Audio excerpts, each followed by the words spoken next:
Bruce Wayne, le milliardaire traumatisé, devenu le Chevalier Noir, le protecteur de Gotham City, Batman. Tout le monde connaît l'origine de son histoire. Ses parents, Thomas et Martha Wayne, assassinés sous ses yeux alors qu'il n'était qu'un enfant. Cette tragédie est devenue la pierre angulaire de son identité. Et aujourd'hui, préparez-vous, nous allons casser le mythe et remettre en question toute cette histoire.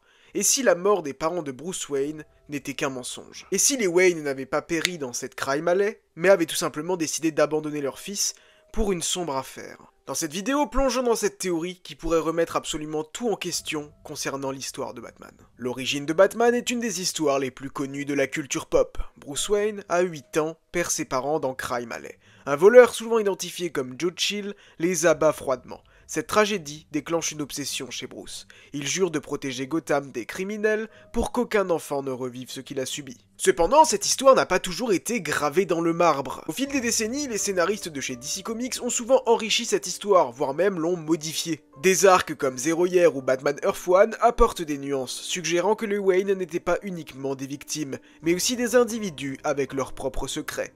Alors si l'histoire classique du meurtre dans Crime Alley n'était qu'une version simplifiée? Et si, au fond, Thomas et Martha Wayne avaient un rôle bien plus sombre dans leur disparition? Pour comprendre cette théorie, il faut examiner les Wayne de plus près. Dans plusieurs récits, on apprend que Thomas Wayne n'était pas uniquement un philanthrope idéaliste. Dans Batman The Telltale Series, par exemple, il est impliqué dans des affaires de corruption et entretient des liens avec Carmine Falcone, le chef de la mafia de Gotham. Martha Wayne est, elle, décrite comme instable mentalement. Dans certains arcs, comme par exemple Flashpoint, elle devient complètement folle et devient le Joker. Ces éléments montrent que les Wayne, malgré leur façade parfaite, avaient leur zone d'ombre. Alors imaginons un instant. Que se passerait-il si leurs activités illégales ou leurs problèmes personnels les avaient poussés à simuler leur mort?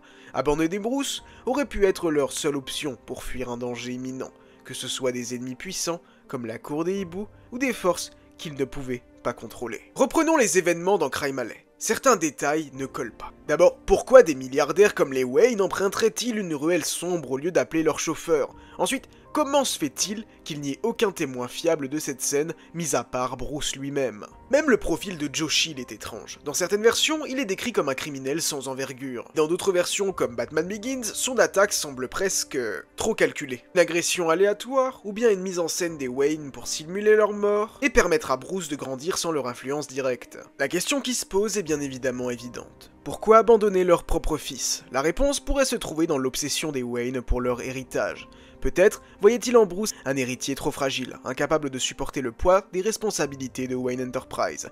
En simulant leur mort, ils auraient voulu le plonger dans une situation extrême, le forger dans la douleur et la solitude. Ce plan aurait fonctionné, Bruce est devenu l'homme le plus déterminé et résilient de Gotham. Mais il existe une autre hypothèse bien plus sombre. Et si Bruce lui-même n'avait pas été leur priorité? Peut-être que leurs propres intérêts, qu'il s'agisse de fuir une menace ou de protéger leur fortune, les avaient poussés à abandonner leur enfant, laissant Alfred s'occuper de lui. Les comics regorgent d'indices qui pourraient appuyer cette théorie. Dans The Court of Owls, on apprend que Gotham est gouverné depuis des siècles par une société secrète. Et si les Wayne avaient voulu échapper à leur emprise en simulant leur mort? Dans Batman Earth One, Thomas Wayne est candidat à la mairie, et sa campagne menace des criminels puissants. Une mise en scène de sa mort aurait pu être un moyen d'éviter des représailles.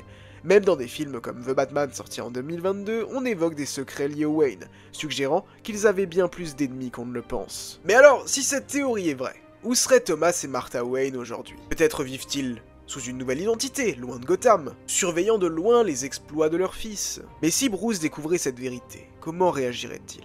Cela détruirait-il sa mission, ou au contraire lui donnerait-il une nouvelle cible à traquer?